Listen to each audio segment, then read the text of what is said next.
Hello, everybody. Scott Golden here, Golden Opportunities Coaching. Welcome to those of you who are new. Welcome back to those of you who are seasoned veterans of what we do around here. What we do around here is discuss a variety of topics, social, psychological, coaching related topics, and we do that in an audio format on a daily basis, usually every day. We've got over 270 audios for you to check out, variety of topics, hopefully something of value to you is something you find here. Anyway, today we're going to talk about the different ways that highly sensitive people process information. So there's about 8 to 10 things I want to talk about here. Generally, a highly sensitive person encompasses about 1/6 to 1/5 of the population, so 18 to 20%. These are individuals who process life events differently, and it's blended with thought and emotion. There is belief that their brains are neuronically wired differently, and so that means that they will have different experiences. This can be difficult if you're dealing with someone with this particular configuration in life, but you don't know they have it, and or you've never dealt with someone like this before, and or you're trying to get close to someone like this, and you have never done so. So, like I said, we're going to run through those now. Like, subscribe, comment. If there's something we can help you with, please feel free to comment below.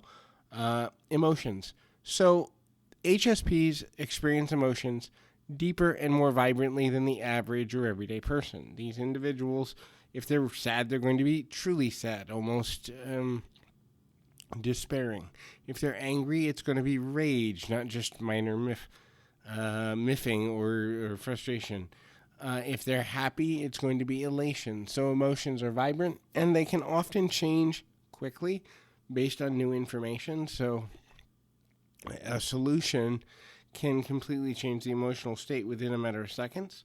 The next is, much like it, reactions are vibrant, quick, sudden, and emotionally driven. So if something that wouldn't affect you or me, or something that wouldn't offend you or me, comes across the plate or experience of an HSP, they are more likely to react in a manner which is super negative or very uncomfortable. The power to make choices. So making choices for an HSP is going to run the gamut. They're either going to be the type of person who thinks through everything, and they're very pensive about making a decision, even if they've thought through everything, so it's almost like a repetitive or rumination factor. Or there are HSPs who do quick mental calculations in their head and make very fast, rapid decisions. What's interesting about that is they are more likely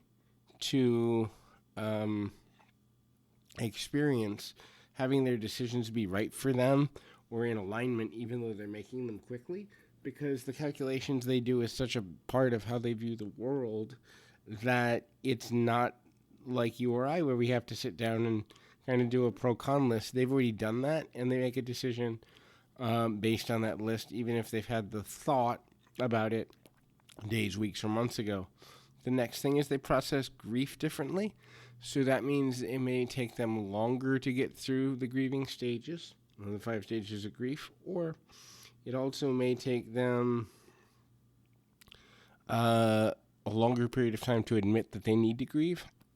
This is because they feel the emotion of the loss and then find a way to compartmentalize it, or they get stuck in the emotion and don't know how to compartmentalize it. So it's necessary in a lot of cases for an HSP when grieving to have an outside source, counselor, coach, someone of an outside purpose to help them see things in a different or new light. The next is attention to detail. An HSP is more likely to be able to notice things, both in a person's words, especially in artistic endeavors, visual things, sound-related things for musicians that other people don't see. So they're going to notice if a color is off.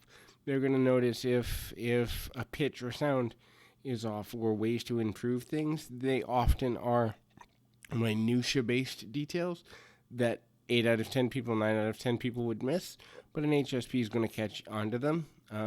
It's easier for an HSP to see through people This is see a person's motives, catch on to a person being manipulative, catch on to a person being false, fake, or disingenuous, catch on to a person who is maybe being two-faced or not being honest.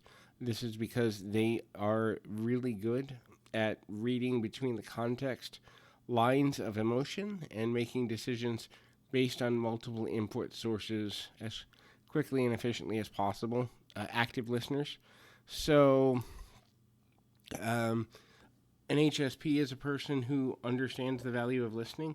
Many times they will value listening more than they will speaking. They will value learning more than they do disseminating information. This is because an HSP understands the value of emotion on a deeper level. Therefore, if someone is kind enough or whatever to share emotion with them, they are less likely to be judgmental or dismissive in any way. And then the final point is an HSP, as deeply as they love, they can hate. As deeply as they hate, they can love. So, opposite emotions or emotions that are vibrant for people that take a lot of thought. If an HSP says, I love you, or I love a cause, or I love a song, or I love whatever, it is a full body and mental experience for them. Whereas if they say they hate something or they've been wronged, it's very hard to let go. So the vibrance of love and hate are turned up and turned out in a real vibrant way, in a real meaningful way. So that's those, and I hope it's been helpful to you. Please keep your feet on the ground, your mind in the moment, like, comment, subscribe, and hope this has been helpful.